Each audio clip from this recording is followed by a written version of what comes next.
Hi කොහොමද යාළුවනේ time මන් ලෝචි YouTube channel එකට මගේ ආදරණීය යාළුවෝ ගොඩාක් ආදරයෙන් පිළිගන්නවා. ඔබ දවසක් වෙන්න කියලා මම අද වීඩියෝ එකේ මුලින්ම මගේ ආදරණීය යාළුවන්ට ප්‍රාර්ථනා කරනවා. ඉතින් මේ දවස්වල මමත් ගොඩක් අසනීප තත්ත්වයෙන් පසු වෙන්නේ කැස්ස උනේ හෙම්බිරිස්සාව තුනම හැදිලා මේ වැස්සත් එක්ක. ඉතින් බලන්නකො වැස්සත් එක්ක මගේ මෙන්න මේ ලස්සන මල්ගොමුවට වෙලා තියෙන දේ. පහුගිය ටිකේම ගොඩක් කාර්යබහුල වුණා. ඒක නිසාම ඉතින් මට මගේ මෙන්න මේ පුංචි බැල්කනි පොඩිය ගැන අවධානයක් යොමු කරන්න බැරි වුණා. ආදරය කරුණාව අඩු වුණු තැන බලන්නකො මෙන්න මේ ලස්සනට මට මල් දීපු මේ ඩුබායි රෝස කුමාරියොන්ටත් දැන් වෙලා තියෙන දේ. ඉඩ ලැබුණු පුංචි මොහොතක මම ඉතින් මෙන්න මේ ලස්සන මල් දෙන ඩුබායි රෝස කුමාරිකාව ටික නම් කප්පාදු කරගත්තා. දැන් ඒව ගැන චුට්ටක් මල් දෙන ගමන් තමයි ආපහු ඉන්නේ. ඉතින් මට ඒ ටික නම් වීඩියෝ ක්ලිප් වලට එකතු කරගන්න බැරි වුණා. මේ විදිහට ඒක කප්පාදු කරගත්තට පස්සේ දැන් නැවතත් මේ දළු දාලා මල් එහෙම් මෙහෙම් පිපෙන ගමන් තමයි තියෙන්නේ.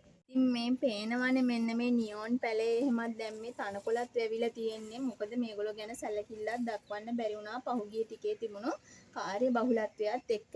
ඉතින් මම මගේ ජීවිතේත් දැන් හැම දෙයකම බැලන්ස් කරලා පොඩි කාලසටහනක් හදාගෙන තියෙන්නේ මේ හැම දෙයක්ම කරගන්න පුළුවන් වෙන විදිහට. ඉතින් මම හිතුවා ඒ දේත් මගේ ආදරණීය යාළුවනුත් එක්ක මෙන්න මේ විදිහට ෂෙයා කරගන්න.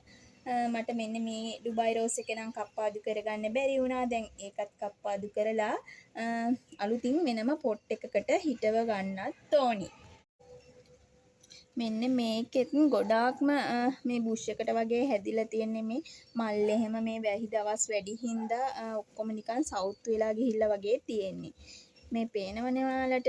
නැත්තම් මේක හරිය ලස්සනට මල් දෙන හරිම ලස්සන ඩුබායි රෝස් කුමාරිකාවක් තමයි මේ විදිහට දැන් ඉන්නේ. අපේ නොසලකිලිමත්කම හින්දා මෙයාලටත් ඉතින් හරියට ආදරය කරුණාව මේ හැම දෙයක්ම වතුර ටික පොහොර ටික මේ හැම දෙයක්ම වෙලාවටම ඕන කට්ටිය තමයි මේ විසිතුරු මල් කියලා කියන්නේ.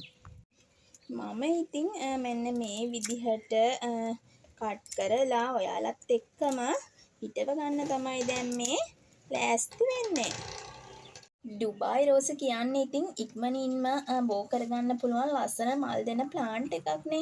ඉතින් මම මේ විදිහට අතු ටික ඔක්කොම කප්පාදු කරගෙන මේ විදිහට ඉතින් වැලි මාධ්‍ය තමයි හිටව ගන්නෙ. වැලි කොම්පොස්ටුයි කලවම් කරගත්ත මාධ්‍ය මෙන්න මේ විදිහට මගේ ලස්සන ඩුබායි රෝස පැංචිය ටික මේ හිටව ගන්න ගමන් තමයි ඉන්නේ ආදරණීය මගේ යාළුවනුත් එක්කම.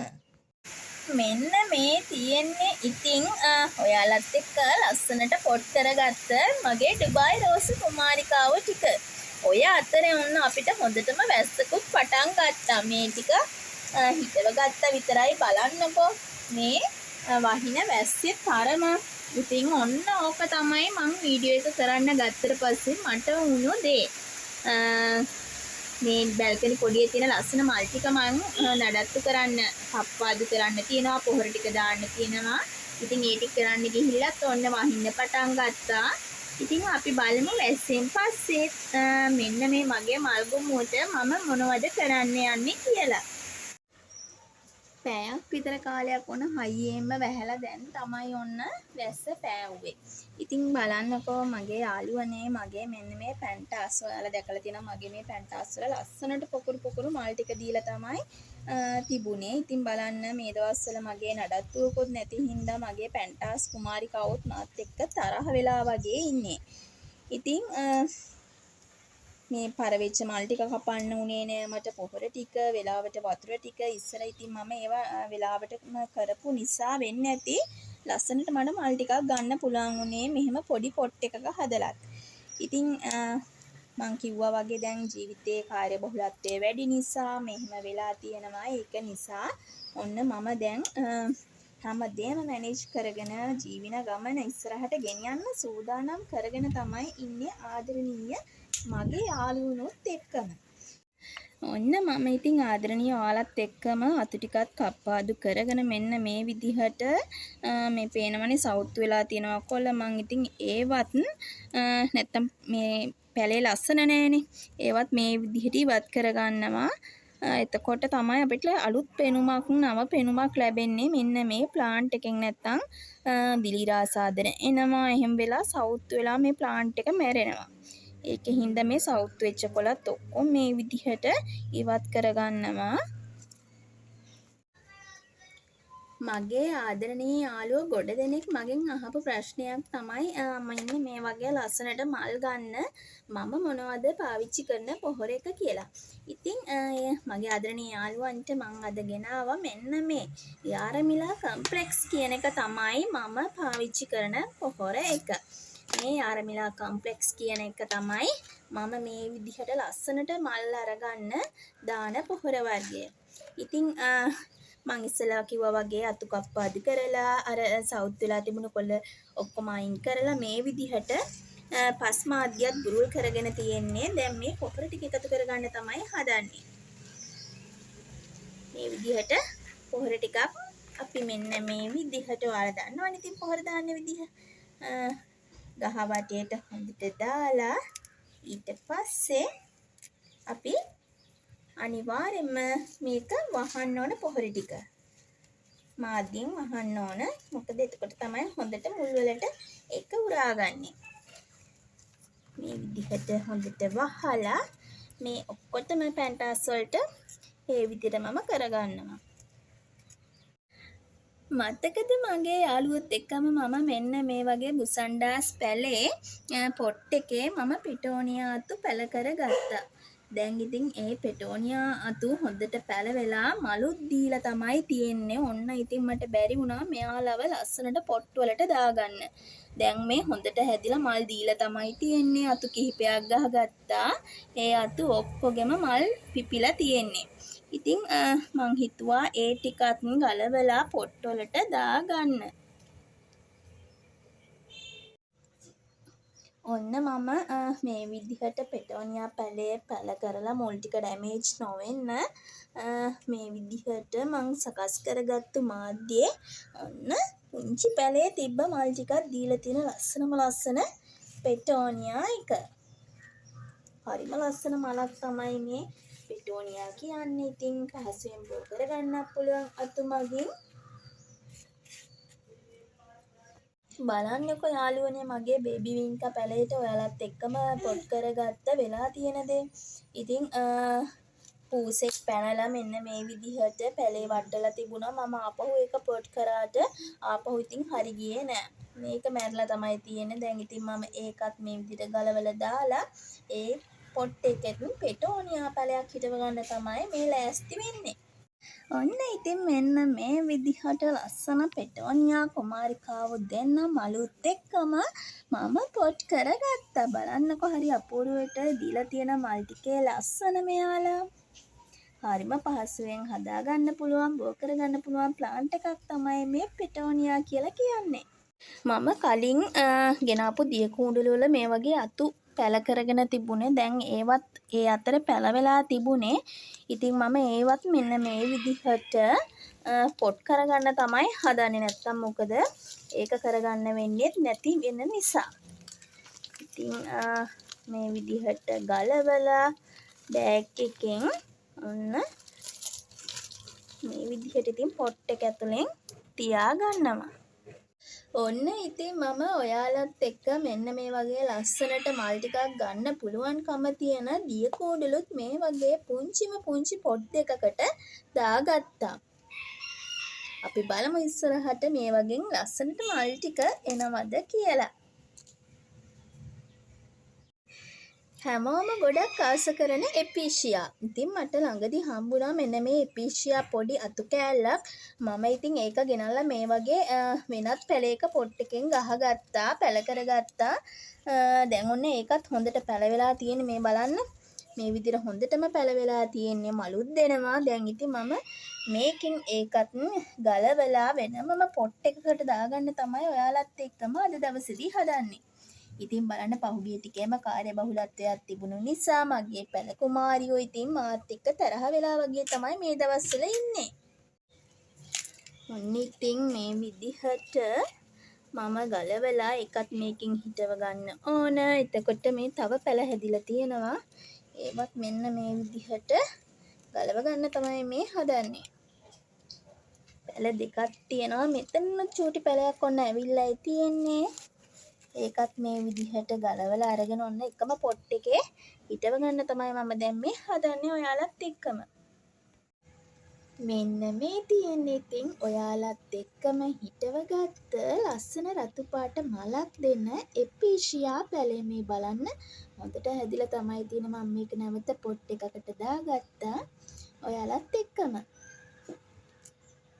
ඔන්න ඉතින් මම ඊට පස්සේ මේ විදිහට මේ ඩුබායි රෝස වලටත් මේ ආරමිලාම තමයි දාගන්නේ පොහොර ටික. මොකද මම මේක කප්පාදු කරාට පොහොර දාන්න බැරි වුණා. මගේ පොහොර ඉවර වෙලා තිබුණේ. ඒ නිසා පොහොර ගෙනාවනේ දැන්. ඒක නිසා මේවටත් මේ විදිහටම ආරමිලා ටික එකතු කර ගන්නවා.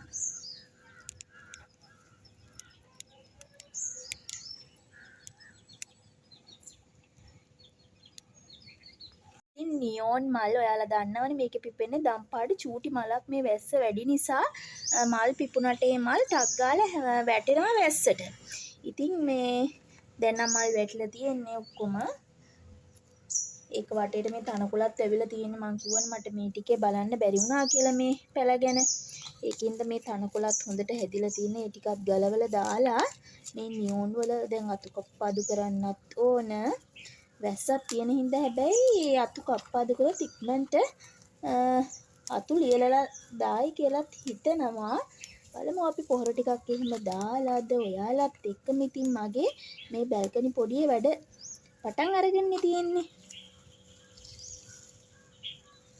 වලටත් ඉතින් මල් ගන්න මම පාවිච්චි කරන මේ පොහොර එක තමයි ආරමිලා කොම්ප්ලෙක්ස් එකම. ඉතින් ඒකත් මේ විදිහට පස්සේ හොඳට බුරුල් කරගත්තා මම. බුරුල් කරගෙන මෙන්න මේ විදිහට පොහොර ටිකක් දාලා අනිවාර්යයෙන්ම මේ පොහොර දැම්මට පස්සේ මේ පස් මාද්දෙන් හොඳට පොහොර ටික වහ ගන්න ඕනේ. එතකොට තමයි මේ පොහොරවල තියෙන සංඝටක ඔක්කොම මේ පැලයට හොඳින් උරාගන්නේ. නැත්තම් අර මේ පොහොර ටික ඔක්කොම නිරාවරණය වෙලා තිබුණොත් එහෙම ඒක ටිකක් ප්ලාන්ට් එකට උරා ගන්නවා මදි. හොඳට මල් ටිකක් ඉක්මනින් ගන්න පුළුවන්. පොහොර දාලා මේ විදිහට පොහොර ටික පස් මාද්දෙන් වහගත්තම ඔන්න දැන් ඒ වැඩෙත් හරි. මට මේ දේත් ඔයාලට චුට්ටක් පෙන්නුවොතින් හොඳයි කියලා හිතනවා. ඔයාලට මතකනේ මම කුකුල් කරමල් පැල ගෙනල්ලා ඉඳගත්තා. දැන් මේ පැල තුනේ තිබුණු බීජ මම කිව්ව විදිහටම මෙන්න මේ විදිහට පොඩ්ඩක් තවන් වගේ දාලා ඔන්න ඉතින් මේ විදිහට දැන් මට පැල ටිකක් අරගන්න පුළුවන්කම ලැබිලා තියෙනවා මේ පුංචි බීජ වලින්. ඉතින් හිතුවේ නෑ ඉතින් යාලා කිව්ව විදිහට මට හදාගන්න පුළුවන් වෙයි කියලා. ඒ අතරේ ඉතින් කොහොම හරි මේ වගේ පුංචි වින්ක පැලයකුත් පැල වෙලා තමයි තියෙන්නේ. වින්කයි මේ කුකුල් කරමල් මල් පැල ගොඩක් ඔන්න හැදිලා තියෙන්නේ. බලමු මේවා මේ විදිහටම අපිට මල් ගන්නත් පුළුවන්කම ලැබෙයිද කියලා තව ඉස්සරහට. මගේ ආදරණීය යාළුවෝ දැකලා නෑ නේද මං ගාව මෙන්න මේ ලස්සනට මලක් දීලා තියෙන මෙන්න මේ තුම්මස් මල් කියන මල් කුමාරි තියෙනවා. ඉතින් මම මල් තමානකට ගියපු වෙලාවේ මෙන්න මේ ලස්සනට මල් දීලා තියෙන මෙන්න මේ තුම්මස් මල් පැලයක් අරගෙන ආවා මේ දවස්වල ඔන්නේ එයත් ලස්සනට මට මල් ටික දීලා තමයි හැබැයි තියෙන්නේ. ඉතින් මේ ප්ලාන්ට් එකටත් ගොඩාක් අවුවක් දැහැ. ඒ වගේම වැස්සක් දැහැ. ඒ දෙකම නොලැබෙන තැනක තමයි තියන්න ඕනේ. එතකොට අපිට මේ බලන්න මට මේ මල් දකිනකොට මතක් වෙන්නේ හරියට අර අපි කන ගෝවා මල් තියෙන්නේ. අන්නේ මල් ගෝවා ගෙඩියක් වගේ තමයි. හරිම ලස්සන මලක් තියෙන්නේ මේක. ඉතින් මේ පොට්ටුවක් වගේ තියෙන මේක කොළ පාටයි. මේක හොඳට පිපුණට පස්සේ මෙන්න මේ වගේ නිල් පාටට හුරු පාටක් තමයි තියෙන්නේ. හරිම ලස්සන මලක් තමයි මේ තුම්මස් මල කියන්නේ. ඉතින් මේකත් නතු මගින් බෝ කරගන්න පුළුවන්. මම මේකත් බෝ කරගන්න පොඩි try එකක් දෙන්න ඕනි මේ මල් පර වෙලා ගියාට පස්සේ. ටිකේම තිබුණු කාර්යබහුලත්වයත් එක්ක ඉතින් මගේ මල්ගොමුවටත් වෙලා තිබුණු දේ තමයි මම ඔයාලත් එක්ක අද වීඩියෝ එකෙන් ෂෙයා කරගත්තේ. ඒත් එක්කම ඉතින් මම ඒවා අද දවසේදී ඔයාලත් එක්ක කප්පාදු කරගනිමින් පොහොර යොදා ගනිමින් ඉතින් ආපහු සැරයක් මේ ගැනත් පොඩ්ඩක් සැලකිල්ලක් දක්වන්න පටන් අරගත්තා.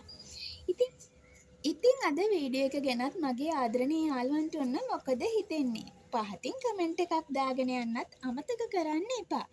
තවමත් මගේ channel එක subscribe කරලා නැත්නම් Time on Lochi YouTube channel එක subscribe කරලා උඩ තියෙන bell icon එකත් click කරන්න අමතක කරන්න එපා.